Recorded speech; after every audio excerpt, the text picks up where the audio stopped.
मुळामध्ये एकूण हे जे प्रकरण आहे हे बघितलं तर सेल्फ रॅडिकलायझेशनचं प्रकरण आहे।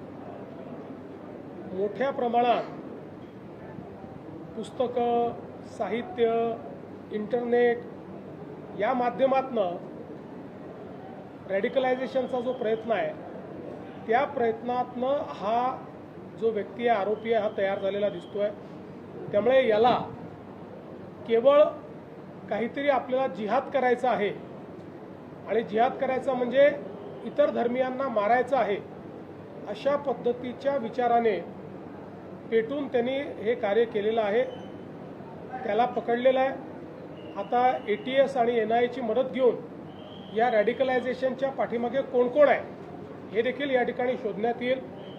याचं कुटुंब हे परदेशात आहे, ते अमेरिकेमध्ये आहे, हाही अनेक वर्ष परदेशात राहिलेला आहे। त्यानंतर इथे आल्यानंतर पहिल्यांदा कुर्ल्यामध्ये आणि त्याच्यानंतर नवानगरला तो राहायला आला। त्यामुळे आता याच्या पाठीमागे कोण कोण आहेत, याच्या लिंकमध्ये कोण कोण आहेत, अजून कोणी असे रॅडिकलाइज झाले आहेत का, या सगळ्या गोष्टी ज्या आहेत त्या आता तपासामध्ये पुढे येतील।